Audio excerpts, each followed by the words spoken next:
আসসালামু আলাইকুম বন্ধুরা, কেমন আছো তোমরা সবাই? আশা করি ভালো আছো, আমরাও ভালো আছি।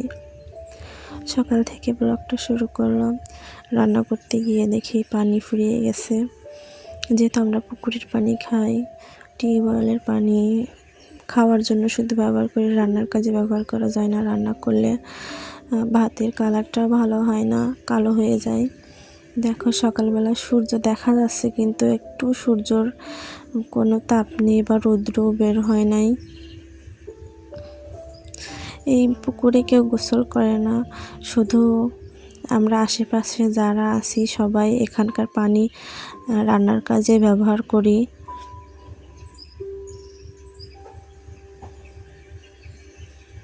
পানি অনেক ভালো, খুব স্বচ্ছ পানি।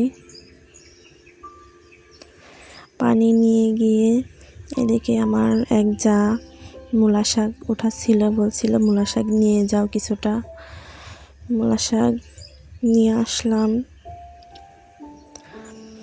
নিয়ে এসে ভাবছিলাম এখন ভাজি করব মূলা শাক, পরে ভাবলাম না থাক, ফ্রিজে রেখে দিয়েছিলাম, কালকে ভাজি করব। ভাত এসেই পানি নিয়ে এসে ভাতটা বসিয়ে দিলাম।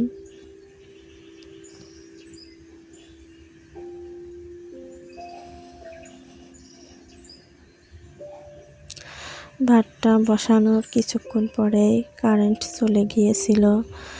পরে ভাতটা হয়ে গিয়েছিল প্রায়, তাও ইন্ডাকশনের ওপরে রেখে দিয়েছিলাম। পরে দেখে ভাতটা হয়ে গিয়েছে। পরে ভাবলাম তরকারিটা তাহলে চুলাতেই রান্না করে নিয়ে আসি। চুলাটা অনেক দিন ধরানো হয় না, যেহেতু আমি বাসায় ছিলাম না, মায়ের বাসায় গিয়েছিলাম।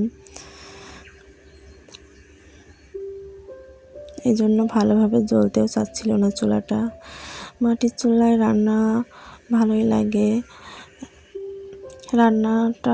রান্না করলেও অনেক স্বাদ হয়, টেস্টি হয়। আজকে তেলাপিয়া মাছ রান্না করব। মেটে আলু বা অনেকেই পাটা আলু বলে, সেই আলু দিয়ে রান্না করব। আগের দিন ভিডিওতে দেখিয়েছিলাম যে আম্মুর বাসা থেকে যেই মেটে আলুগুলো নিয়ে আসলাম, ওইটা দিয়ে আজকে রান্না করব। এগুলো খেতে অনেক মজা হয়, আবার পুষ্টিকরও।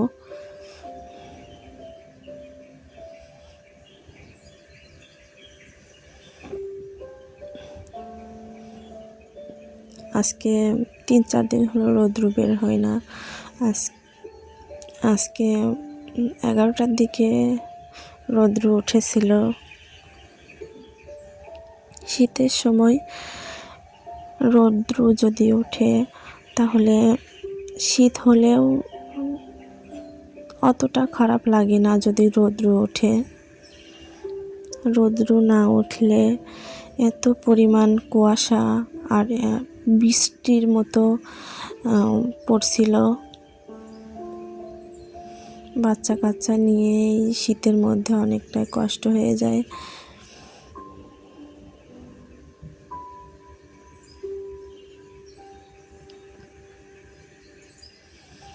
মেয়েটার কালকে রেজাল্ট দিয়েছে, তবে ওর রোল বলে নাই, এজন্য ওর মন খারাপ যে আম্মু আমার রোল কেন বলল না।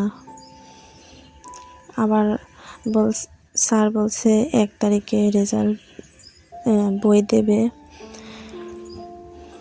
দেখি কি হয়, 1 তারিখে বই দেয় কি না।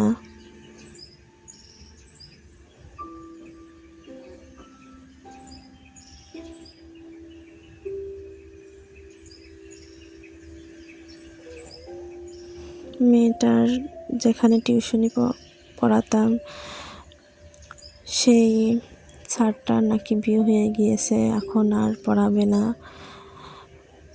এখন একটা ম্যাডাম বা স্যার খোঁজা খুব কষ্টকর হয়ে যাচ্ছে। যেহেতু আমিও বাসায় পড়াইতে পারি, কিন্তু আমার কাছে সেরকম পড়তেও চায় না।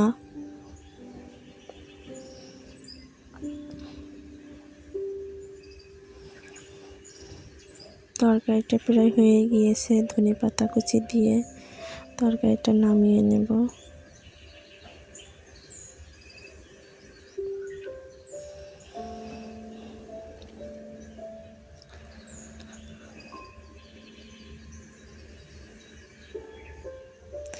আমার ভিডিওটা যদি কেউ দেখে থাকো, চ্যানেলটা সাবস্ক্রাইব করে আমার চ্যানেলের সদস্য হয়ে থেকে যেও। একটা লাইক, একটা সুন্দর কমেন্ট করো। রান্নার তোমাদের সঙ্গে গল্প করতে করতে রান্নাটাও হয়ে গেছে। এদিকে থালাবাটিগুলো সব পরিষ্কার করে মেজে ধুয়ে নিচ্ছিলাম। হঠাৎ করে দেখি ফোনে চার্জ নেই, ফোনটা বন্ধ হয়ে গেল। ফোনে চার্জ দিয়ে পরে আবার ভিডিও শ্যুট করছিলাম।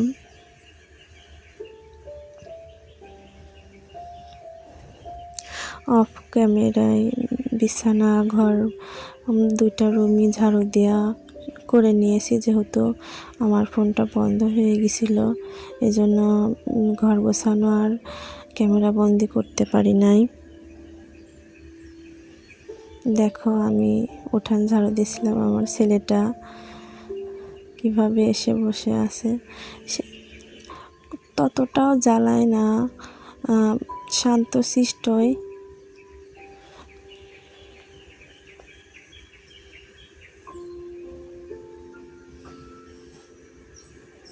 আজকে যাব আমার চাচা শ্বশুরের পালং শাকের ভুঁইতে পালং শাক নিয়ে আসতে। পালং শাক আমারও আছে, তারপরেও আমার যা বললো ওদের ওখান থেকে নিয়ে আসবে। ভিডিওর শেষ পর্যায়ে চলে এসেছি। সবাই ভালো থেকো, সুস্থ থেকো, আমরাও ভালো থাকবো। খুদা হাফেজ।